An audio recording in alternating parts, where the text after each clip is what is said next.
Olá, está no ar o TV TST, o programa do Tribunal Superior do Trabalho. E você vai ver hoje, empregada da Companhia Estadual de Águas e Esgotos do Rio de Janeiro consegue enquadramento em novo cargo sem a realização de outro concurso público.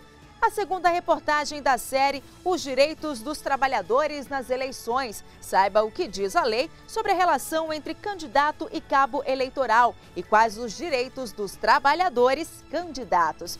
Uma entrevista com a juíza da Corte Europeia de Direitos Humanos, Angélica Nussberger. Ela fala sobre a jurisprudência da Corte Internacional em Direito do Trabalho. Tudo isso e muito mais. O TV TST já começou.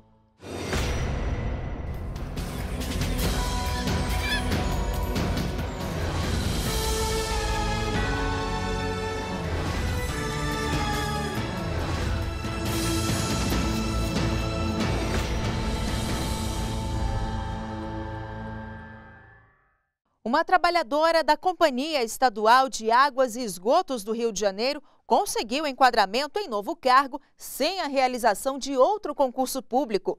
A decisão é da Seção 2 de Dissídios Individuais do TST. Veja como foi o julgamento do caso.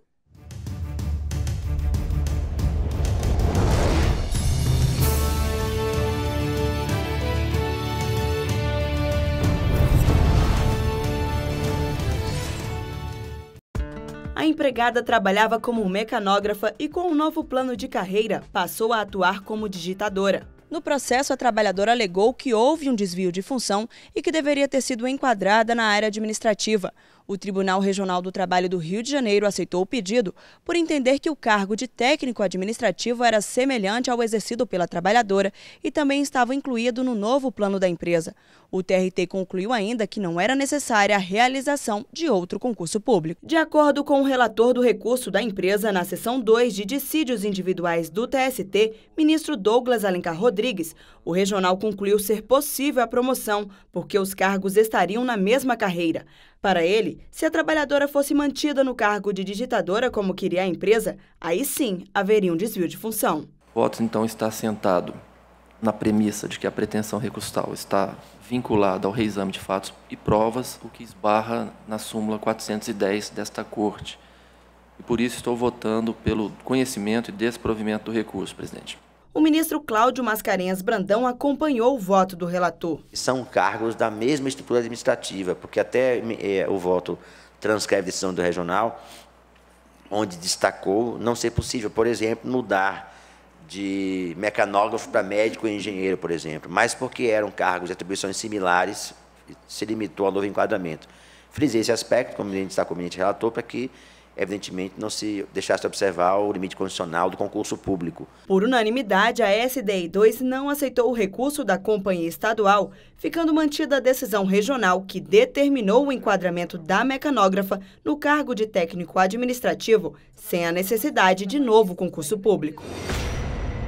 A segunda turma do TST aumentou o valor da indenização de uma empregada que passou a sofrer sérios problemas na coluna por trabalhar muitas horas em pé. Veja na reportagem de Cláudia Almeida.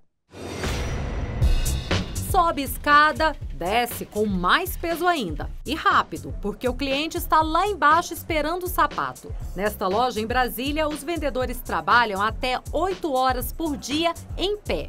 Adriano está há 10 anos na profissão e conta que a saúde já não é a mesma.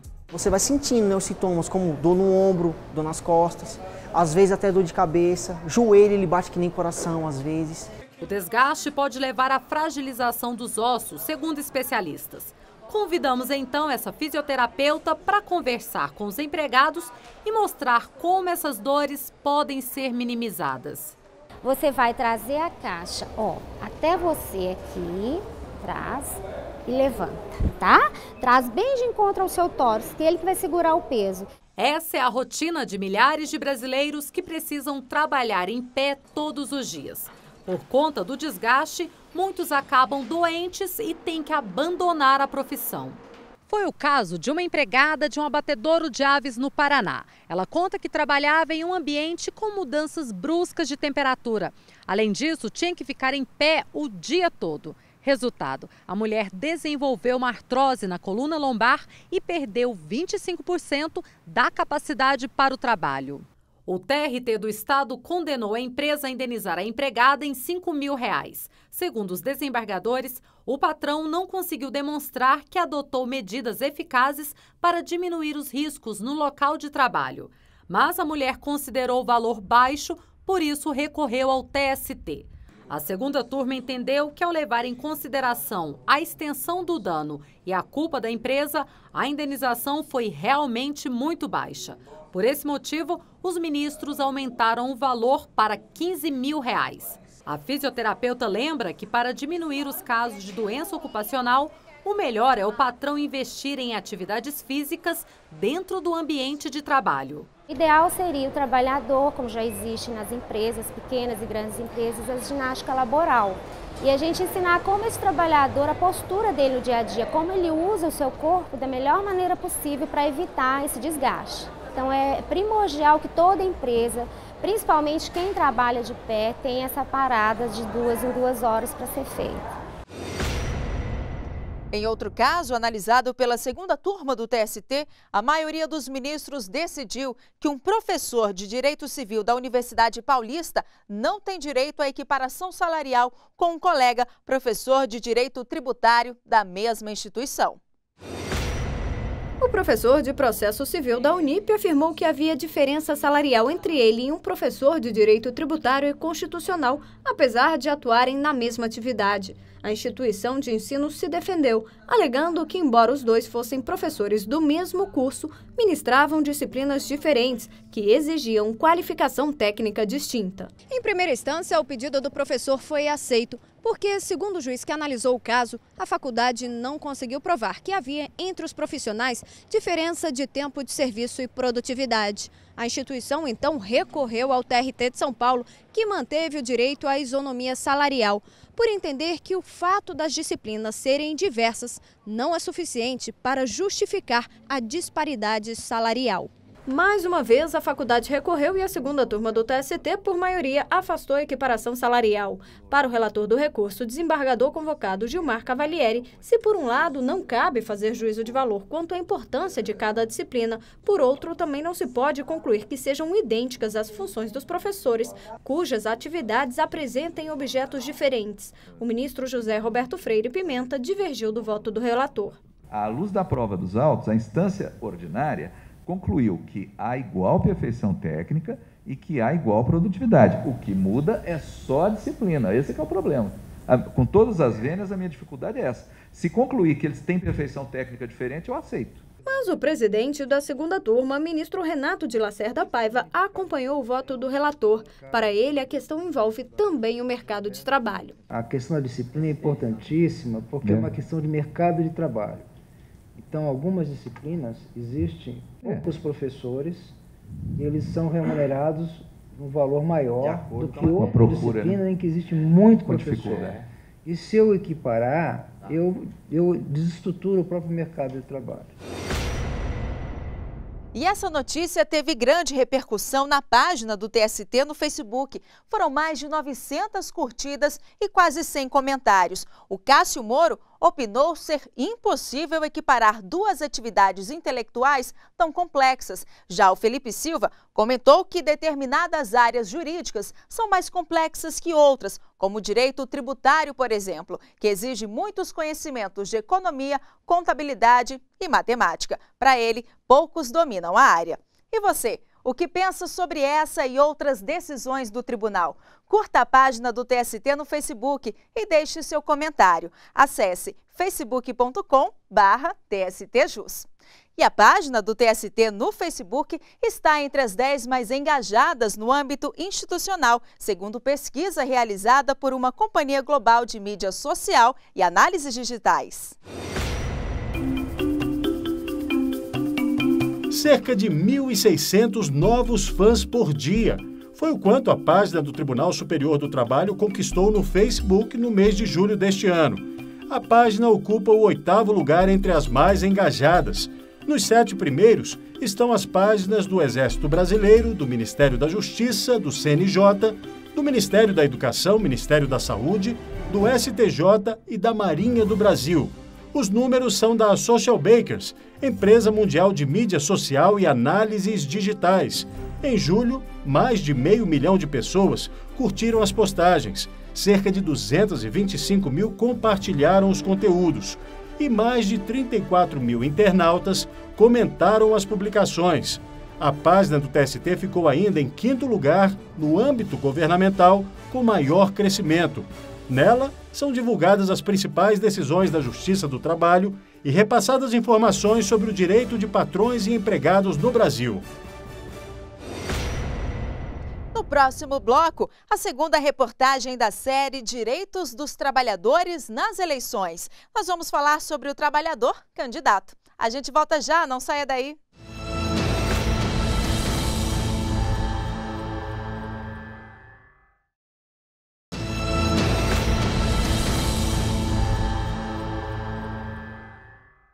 Acompanhe algumas notícias que marcaram a semana no TST. O presidente do Tribunal Superior do Trabalho, o ministro Barros Levenhagen, recebeu a visita do presidente do Tribunal Supremo de Angola, Cristiano André, e comitiva. Eles vieram ao Brasil para conhecer as cortes superiores e ouviram explicações sobre o funcionamento da Justiça do Trabalho no Brasil. Os magistrados também conversaram sobre temas como o trabalho escravo, trabalho infantil e as ações afirmativas para negros. Mais uma prova de que o Tribunal Superior do Trabalho ele alcançou aquilo que sempre almejou e que eu ressaltei no discurso de posse. Hoje ele está inserido no concerto maior dos tribunais superiores. Com o objetivo de organizar as informações transmitidas pela ouvidoria do TST, o presidente do tribunal, ministro Barros Levenhagen, assinou o projeto de implantação da Central de Gestão da Informação da Ouvidoria. Como as manifestações recebidas e encaminhadas aos diversos setores do tribunal aumentaram muito, a central deverá padronizar os dados e garantir que as informações sejam corretamente usadas pelas diversas unidades. A central vai ser inaugurada em 9 de dezembro. O Conselho Superior da Justiça do Trabalho realizou a reunião nacional da Estratégia da Justiça do Trabalho, ReúneJT. O evento, que envolveu representantes de gestão estratégica dos Tribunais Regionais do Trabalho, teve como objetivo definir a proposta de planejamento estratégico da Justiça do Trabalho para o período de 2015 a 2020. O TST sediou o primeiro Jurisportes. O evento, organizado pela Academia Nacional do Direito Desportivo, em parceria com o TST, teve o objetivo de debater a legislação trabalhista desportiva. A necessidade de reestruturar o futebol brasileiro foi um dos motivos que levou a Academia Nacional do Direito Desportivo, em parceria com o TST, a debater o direito trabalhista desportivo. Há algum tempo nós estamos acompanhando mais de perto a evolução do direito esportivo no direito do trabalho, na justiça do trabalho. Enxergamos a necessidade de um melhor estudo, um maior aprofundamento, estudar melhor os conceitos, né, que circundam o esporte, né, para trazê-lo para a realidade da justiça do trabalho, do direito do trabalho. E o país que hoje é uma potência esportiva, não apenas por causa do futebol, também pelos esportes olímpicos, precisa ter uma infraestrutura jurídica capaz de apoiar e de desenvolver a prática do esporte com instrumentos legais adequados. Durante 2 dias, ministros do TST, advogados e especialistas abordaram temas como os aspectos legais da formação do atleta. A CLT e a Lei Pelé também ganharam destaque durante as palestras. A grande discussão é essa. O que você não pode é aplicar somente a Lei Pelé, somente a CLT para o atleta. Tem que aplicar a Lei Pelé. E naquilo que for incompatível, aí sim aplica a CLT. A programação ainda incluiu a posse dos membros da Academia Nacional do Direito Desportivo, que irão discutir e estudar questões ligadas ao direito esportivo. Os direitos dos trabalhadores que concorrem a cargos públicos nas eleições. O que diz a lei? Existe vínculo de emprego entre candidatos e cabos eleitorais? É o que você confere agora na segunda reportagem da série Direitos dos Trabalhadores nas Eleições.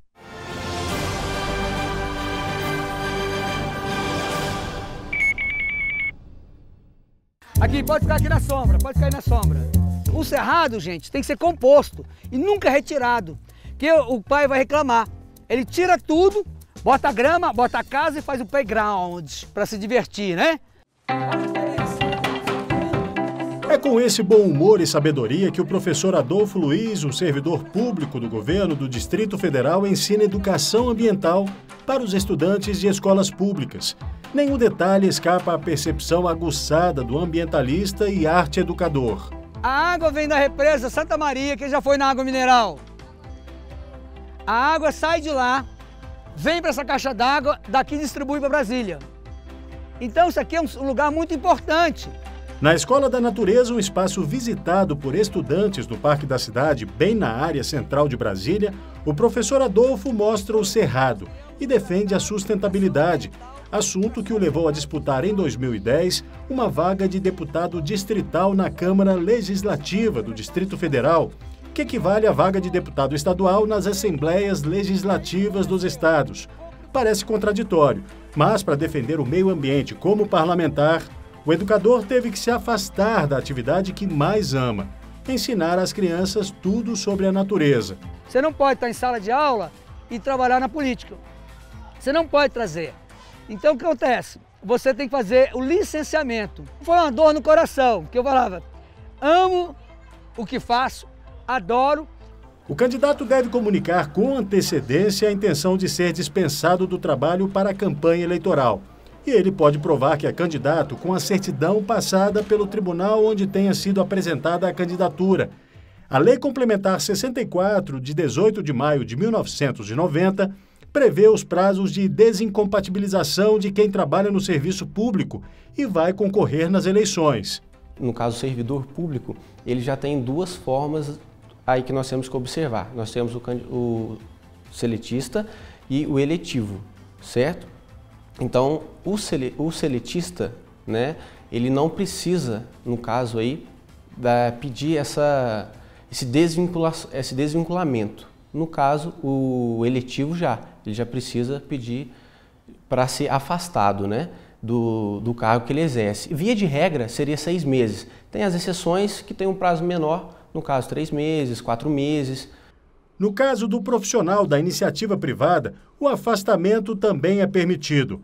Mas, ao contrário do que ocorre no serviço público, a licença é sem remuneração. O seletista não. O seletista ele não recebe, a não ser o patrão queira pagar. Do contrário, ele não recebe. Importante lembrar que está expresso na lei eleitoral a proibição de propaganda de candidato em órgãos governamentais e mesmo em locais da iniciativa privada em que haja presença de público. A proibição e autuação cabe a juízes eleitorais e seus auxiliares, que fazem a fiscalização da propaganda eleitoral. Empregados e servidores públicos, na prática, também não podem fazer propaganda de candidato no local de trabalho. O candidato e o partido têm o direito de contratar pessoal para trabalhar sem que fique configurado o vínculo empregatício. O artigo 100 da Lei 9.504 de 97, né, declara expressamente que não tem vínculo empregatício, né, no caso dos cabos eleitorais, que vai até no caso da motorista ou da parte da secretaria ou da própria organização da campanha, né? Isso não gera nenhum vínculo empregatício nem com o candidato e nem com o partido. Na campanha de 2010, o professor Adolfo arrecadou R$7 mil em doações e teve mais de 100 colaboradores espontâneos. Ele conta que os cabos eleitorais receberam uma ajuda de custo, mas sem a promessa de salário ou de verbas trabalhistas ao fim da campanha. Não existe. O normal é o seguinte, vem pela causa, pelo amor a essa questão da política, de fazer uma política diferente e sem vínculo empregatício e com um trabalho que a gente possa levantar as nossas bandeiras. A ausência de vínculo empregatício não afasta, no entanto, garantias básicas da relação de trabalho como o direito à integridade física.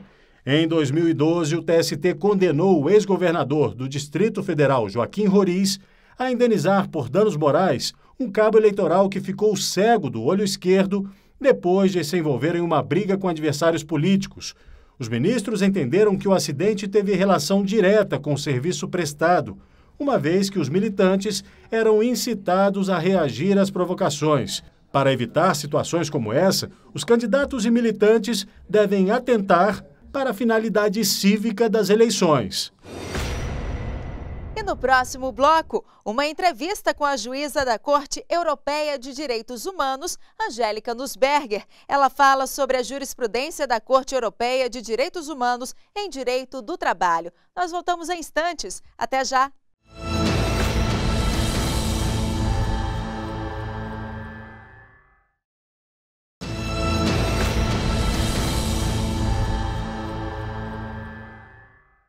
Veja outras notícias que marcaram a semana no TST.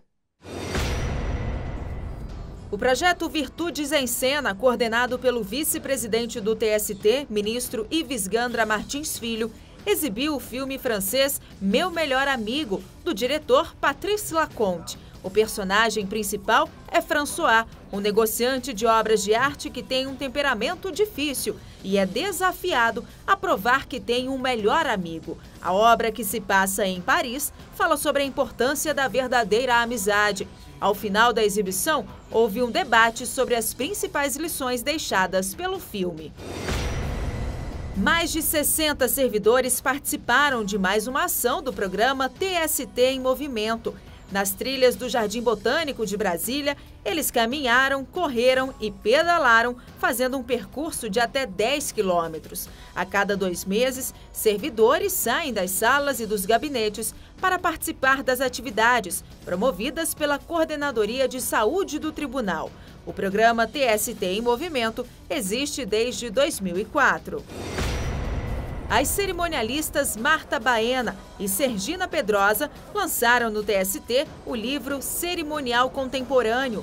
A obra traz uma reflexão sobre as atividades de cerimonial e faz uma retrospectiva de eventos que foram realizados no Judiciário. Marta Baena é servidora aposentada do TST e foi chefe do cerimonial por 16 anos. Sergina Pedrosa atua na área há 6 anos no tribunal. O lançamento do livro foi prestigiado por ministros, advogados e juristas. O TVTST recebeu a visita da juíza da Corte Europeia de Direitos Humanos, Angélica Nussberger. Ela falou sobre a jurisprudência da Corte Europeia de Direitos Humanos em direito do trabalho. Acompanhe a entrevista.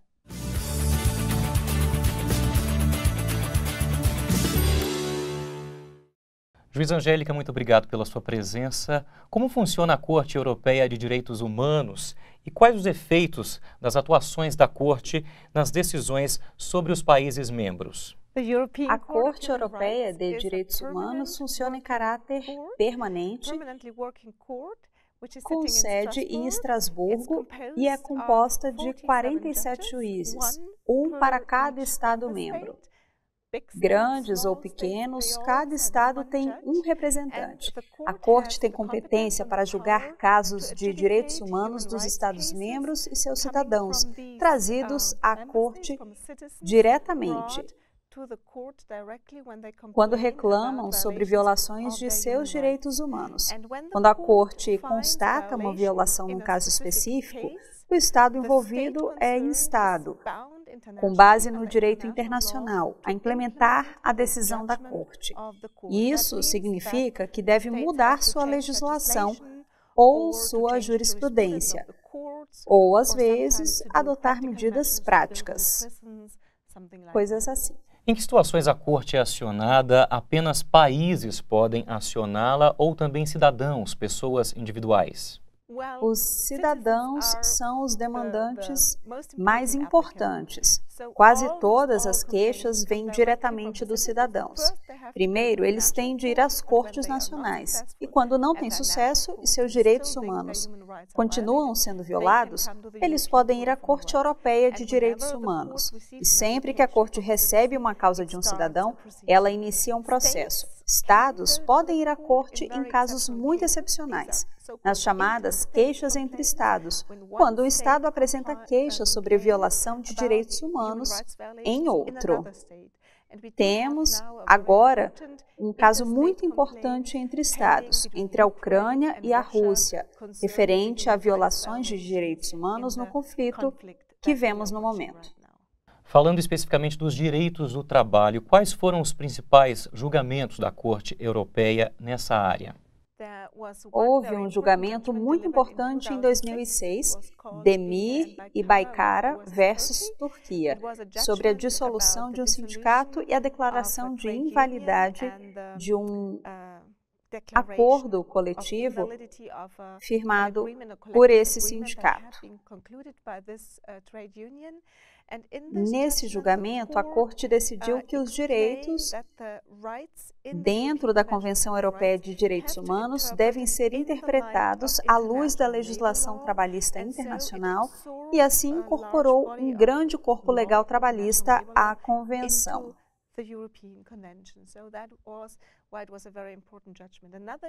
Outro julgamento importante foi Heinisch versus Alemanha, sobre a dispensa de uma enfermeira que trabalhava numa instituição geriátrica, demitida por ter denunciado o sofrimento e a falta de tratamento adequado aos idosos. Ela foi demitida por deslealdade e a Corte entendeu que, como denunciante, ela tinha que ser protegida. E como a senhora avalia a questão dos direitos humanos aplicados ao mundo do trabalho aqui no Brasil? Bem, eu não conheço muito bem o Brasil ainda, infelizmente. Estou aqui há apenas alguns dias conversando com colegas, mas acho impressionante que vocês tenham muitos direitos garantidos no nível da Constituição. Ou seja, dão a eles grande importância. Acho também que o Brasil está muito atento à legislação e aos padrões trabalhistas internacionais